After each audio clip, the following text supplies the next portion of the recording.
Dans ce tutoriel, nous allons montrer comment modifier les données météorologiques mensuelles existantes, importer des données météorologiques mensuelles externes et générer des données météorologiques horaires synthétiques.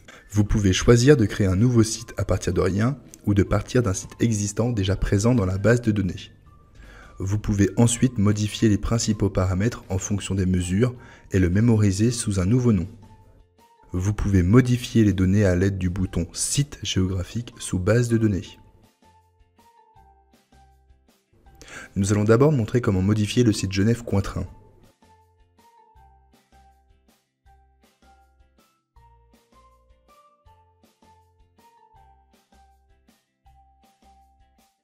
Dans l'onglet Météo mensuel, vous pouvez modifier les fichiers météo mensuels.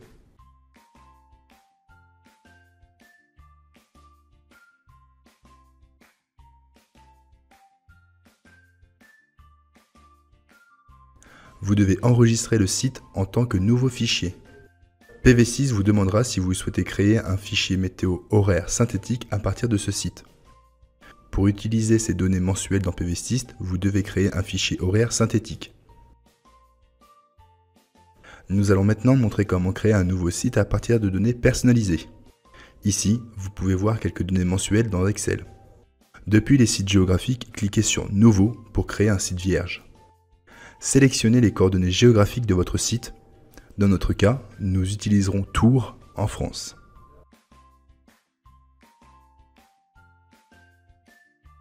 Cliquez sur l'onglet des valeurs mensuelles. Puisque nous n'avons que des valeurs d'irradiance et de température, nous pouvons désélectionner les autres valeurs. Mettez en surbrillance les données de la feuille de calcul et copiez les données dans le presse-papier. Dans PV6, cliquez sur le bouton « Coller » sous la colonne d'irradiance horizontale globale et les valeurs seront collées sur le site. Répétez ces étapes pour l'irradiance diffuse et la température ambiante.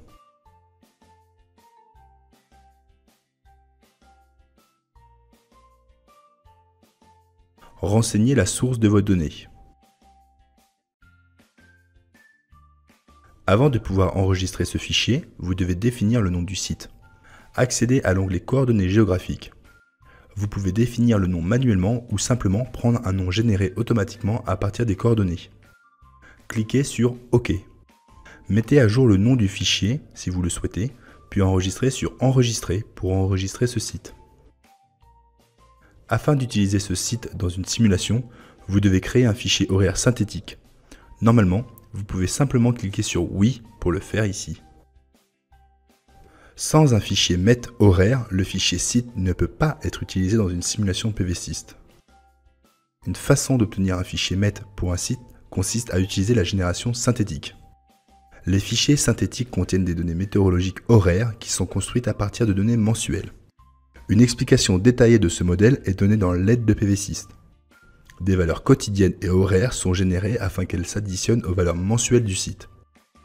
Ce modèle a été développé et testé de manière approfondie pour les climats européens. Mais il peut ne pas fournir de données sensibles pour des climats plus extrêmes. Pour créer un fichier synthétique, cliquez sur Génération synthétique de données sous Base de données. Sélectionnez n'importe quel site dans la liste déroulante. Dans ce tutoriel, nous utiliserons le site que nous avons créé à Tours. Vous pouvez désormais personnaliser le nom du site, la source et le nom du fichier. Vous pouvez spécifier ici les unités d'irradiance. Il existe des options avancées pour définir la topologie et modifier la façon dont les valeurs aléatoires sont générées. Consultez l'aide pour plus d'informations sur ces fonctionnalités avancées. Une fois que tous les paramètres sont renseignés, cliquez sur « Exécuter la génération ».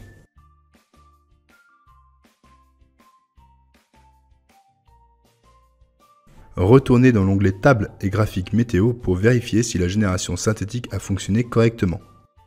Vous voyez que le fichier météo horaire a été généré correctement et donc ce site est pleinement utilisable dans les simulations PV6.